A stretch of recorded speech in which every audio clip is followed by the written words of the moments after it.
I'm like, be issue first. Yeah. Be very specific, be issue first, and be definable by the policies that you are advocating for. Yeah. And Zoran did that. He did that while holding a strong line. Like, instead, I think a lot of politicians, even who are critical of Israel, they try to, like, they get wrapped up in the conversation.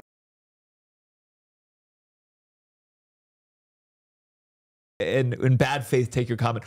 Don't know who you are. They're older. They'd have to look you up. They're not going to. Yeah. So it's just nothing. It's nothing. Yeah. I think it's a plus. No, it's a nothing burger. It's a nothing statement, and I think it's like the reason I think Cuomo's team is doing that because they're extremely online. Like it's a like there are people in his corner that are like obviously extremely online because like Paul Bless said it best where he said, why is Cuomo doing this? Who is telling him to talk about Hasan Piker 3 weeks before an election in which he's down 20 points? To me, the main factor in why Mamdani is beating his ass is that he convincingly talks about loving the city and wanting to improve it, and is transparent to anyone who isn't ideologically blinded that Cuomo sees it as a stepping stone to something else he hasn't figured out yet.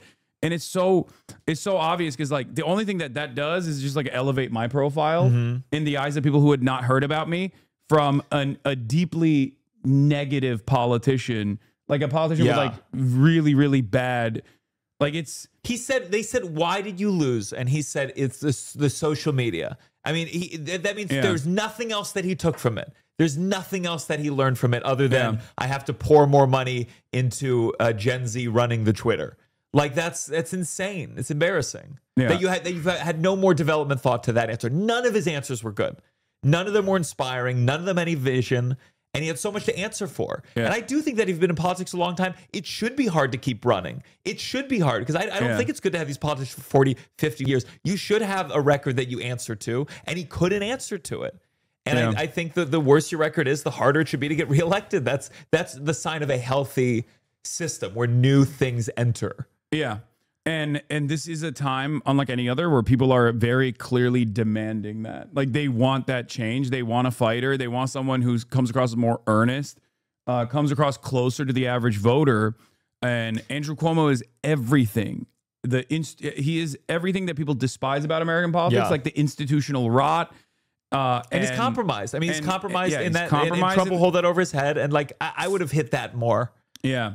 That's true. And I would have even hit like the fact that he said that he would be Benjamin Netanyahu's lawyer, like on the Israel stuff. Cause like he put like, talk about horrible political instincts, like being immoral and having the worst political instincts where like, where like at a time when the overwhelming majority of the Democratic Party's base had actually, was actually demanding to decouple from Israel, and Andrew Cuomo was like, this is my opportunity to be Benjamin Netanyahu's lawyer.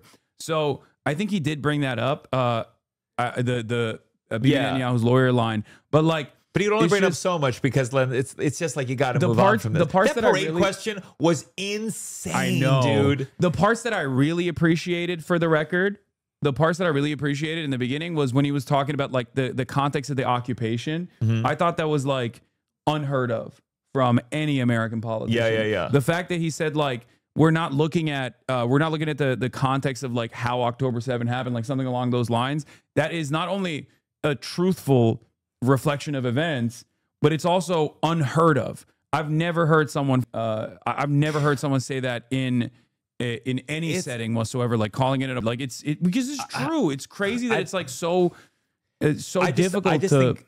I want to say, like, to my fellow Jewish New Yorkers, just this thing of like demanding the prioritization of the mayoral candidates' views on Israel and demanding that be frontline and center. It's almost become like a joke, the fact that it's so much. And if you're saying like, hey, we'll talk about schools, we'll talk about subways, we'll talk about childcare after we talk about this issue that's important to me. It's not going to engender a love of the Jewish people. Yeah. You know what's really interesting about this? Because I looked at the polling numbers like recently, right? I looked at the polling numbers recently, and it said Jewish New Yorkers still was like 60% sympathize with Israel strongly or somewhat, as opposed to Palestinians, and then it's like 30% strongly sympathize with the Palestinians, right? Something like that. Yeah.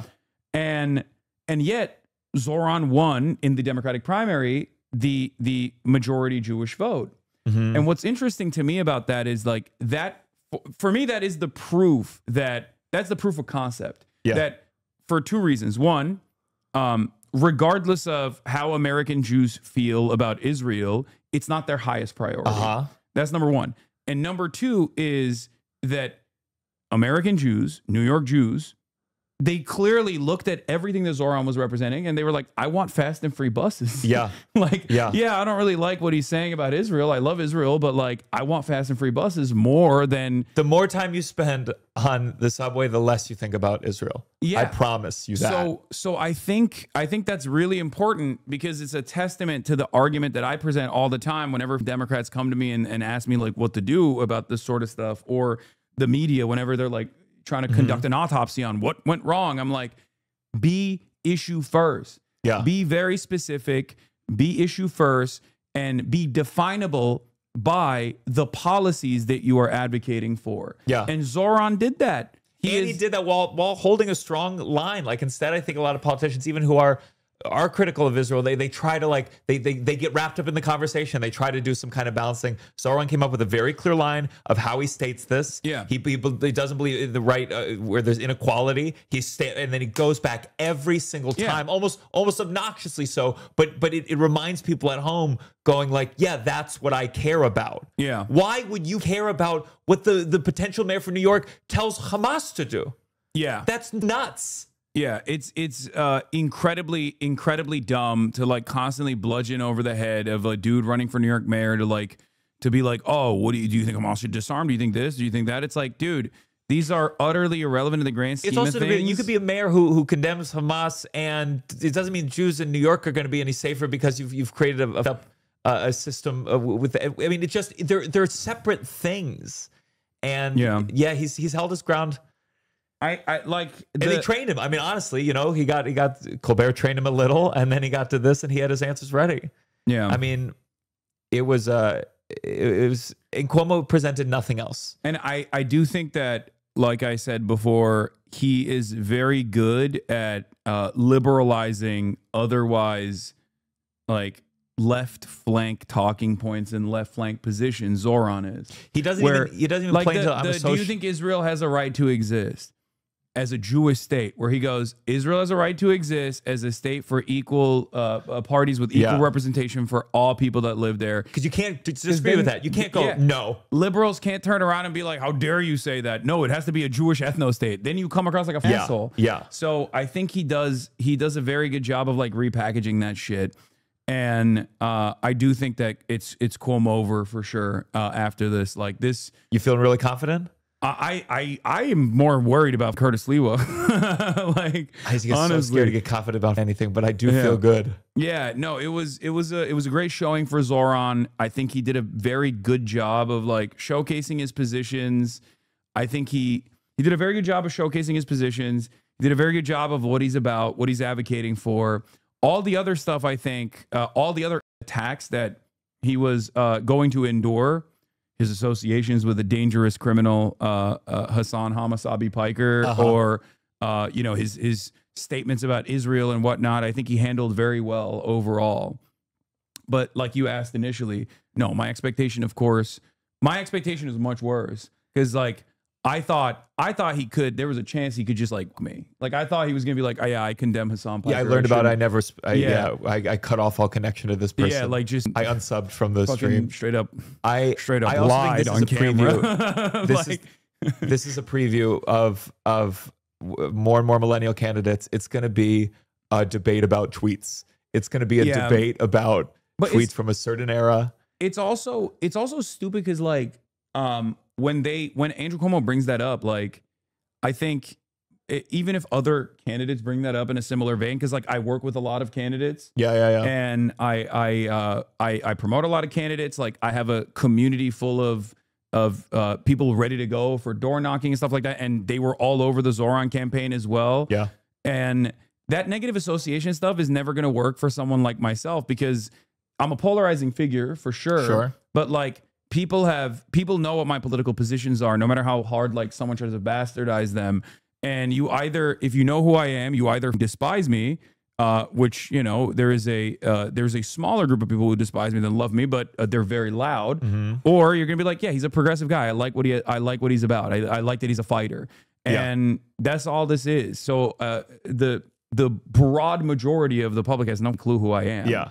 You know, so it's very dumb to try and hammer on that point, because like I'm not like if Zoran had retaliated and been like, you just went on the Impulsive podcast, like if we're talking about podcasts, like you went on the podcast that got did he really? Yeah. Oh my God. And you know, shout out to, look, I love Mike. Mike is my good friend. I'm not I don't really know Logan at all, but like, Is Zoran brought up like the forest? But like, yeah, he's a much more notable figure is what I'm saying. Like Logan Paul is known by way more people than someone like myself, right? Yeah. So for him to try to bring that shit up is so stupid.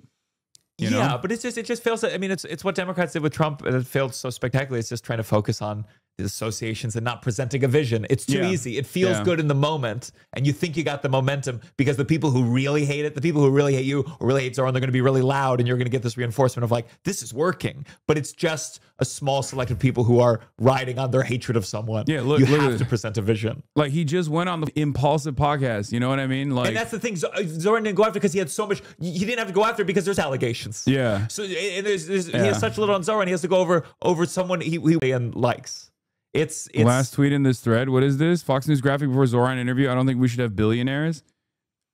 The last tweet in this thread. Oh yeah, here. Meanwhile, yeah. While Zoran was on Fox News, Andrew Cuomo was doing the Logan Paul, Mike Malek, Impulsive podcast, and if he wanted to, he could just as easily turn around and be like, yeah, you went on the podcast of a dude who went to the Japanese forest and also literally promoted Donald Trump. Yeah. And played a role in Donald Trump becoming president. Again, like I said, I love Mike. Mike is the homie. He's the man. I don't know Mike, so I don't give a. He's a great dude. I love him personally. I think he's a good dude. Having said that, if we're playing politics and like smear associations, like Andrew Cuomo has so many more like attackable lines. Yeah, and but you guys, I mean, this generation, there's so much media on them that everyone has a one thing. Everyone has a one thing you cling. It's just not. It's going to prove less and less effective as time goes on. Grok loves you, lol. What is this? Grok does love me. No, Zoran Mamdani didn't say Hasan he gayest in the October 16 New York City mayoral debate. He condemned Hasan Piker's 9/11 comments as objectionable and reprehensible. The phrase appears to be satirical exaggeration. Yeah. My favorite part was when Zoran said Hasan he gayest, says Tim Pool. Yep. This is what you do when you have nothing to hold on to. Absolutely. In this debate, you have no dog in this fight. You have no stake. So you're just like an extremely online guy. And this is what you. What is this? Also, look who endorsed him. No. I saw that today. No. Amy Schumer rhymes with Cuomo. Oh, it's over. It's over for Cuomo. It's so Cuomo over, dude. That's someone with their finger on the pulse. Yeah. That was sad. Not surprising. And I'm sure it's it's so done. It's so done. Do you feel like when Zoran wins? I mean, you've had people where you support them and then they do something that you find objectionable. Do you struggle with being honest about it? I mean, there are currently prominent national politicians that I do talk to with regular frequency that I sometimes am very critical of. Yeah. And, you know, it is what it is. Obviously, like the worst example is I never had a direct contact with Fetterman, but like, you know, what has he done? Good one. But you supported him when he was like, I did. I even that's like an easier one. I even overlooked like the Israel stuff that he was signaling even before, but I thought that was like a defensive posture so he doesn't get like ass blasted by the DMFI, Democratic Majority for Israel. But like, as far as, you know, like AOC here, everyone is already saying it in the chat. Like AOC is a great example. Like sometimes AOC does stuff that I don't fully agree with. Yeah. There are very few politicians that I find myself completely in alignment. But I see politicians as servants of the public. Like they are supposed to be almost like an empty vessel that we demand they make changes through. Yeah. So in that regard, if I call balls and strikes. There are even Democratic politicians that I otherwise do not align with ideologically at all. But when they do good things, I give them, you know, proper credit. Like Chris Van Hollen is a great example of this. I think he's done a lot in terms of like progressive politics, like really pushing the needle on immigrant rights and like extracting Kilmar Berger Garcia from El Salvador. That was a huge move. Yeah. And ultimately, that's just the way I see it. So if Zoran's up, like, yeah, of course I'll criticize him. I mean, I'll be like, you son of a bitch. I knew you were. You'll come back and be like, these comments are made were reprehensible and I'm gonna DM despicable. him being like, you talk shit about 9/11, bro? You kidding me? No, it's just like, it makes sense that gonna be stuff that they do because they have to work within the confines of like being the mayor of New York, or work within the confines and the like all the external pressure that exists on that role, all the other forces of capital that are going to be coming after him. And the same goes for you know, AOC and Bernie Sanders as well. I've been very critical of Bernie Sanders. I love Bernie Sanders. Bernie Sanders is, I think, a very important political figure in contemporary American politics. But I think his liberal Zionism was completely unacceptable, you know, and even to this day, like his the way he communicates about like saying, you know, but Hamas, even when talking about like the genocide, it's like that's ridiculous. Yeah, it's ridiculous, not because like I expect him to praise the Al Qassam Brigade or something and be like, today is the day that Yahya Sinwar was martyred 1 year ago, and he changed humanity. Like, you know, that's not my expectation. I'm just like, be truthful, be honest. Yeah. Like, be honest about like the conditions that led to October 7. And it's disappointing, but having said that, I see the full extent of what they represent and what they advocate for, and where they move where they move the conversation to in American politics. I think people feel the same way about you and the 9/11 comment. I don't think it's that big of. No, I don't think it is. But I'm saying, I mean, no. First of all, you're a comedian. Please, I'm a comedian. My God, my God. You made all Candace Owens laugh. Vote for the next debate, where a comedian, Gianmarco Soresi, opened the rally. And opened the rally with, oh my God, there's like 6 million people here. Sorry, I might be exaggerating. I'm Jewish. Like the Zoran not believe that 6 million Jews were killed during the Holocaust. But people understand it, and I think the older people get, and the people who engage with people in the way that they know they put out hours and hours and hours will go, I don't give a that they knew the person who said that one thing on the one stream 10 years ago. I don't get, because we lived through the heat of the tweet. The tweet meltdown, screenshot your life's over, and we were like, that was silly. Yeah. And so it's not going to work. For the newbies, offer clarification on the 9/11 comment. I mean, I've done it so many times, but it's blowback. That's it. There's already academic consensus on the matter. It's America's America's foreign policy in the region that directly was responsible for 9/11. And there's not even any sort of like, I don't think there's any sort of debate on this matter at this point. And we've consistently kept doing it as well. So yeah. But that's it. That's all it was in terms of like what America was deserving. But like I said, I think this is a generational thing regardless. Like if you are the accusation, the false accusation in that regard is when people say like, oh, you think Americans deserve to die in 9/11, which is not what I implied at all. Of course, but that's always going to be the game. It's to be like, are you saying that these people deserve to suffer? Yeah. It's just like a super cynical approach, but it makes sense. And it was, to me, it's like if someone said you reap what you sow, and someone said, so you're justifying every consequence that everyone's ever faced in the world. Yeah. It's like no, it's about how the world does function. Yeah, ultimately, it's incredibly stupid. It's not all that. I think someone should have stuck by his side harder. He should have said, "Come on, play the clip.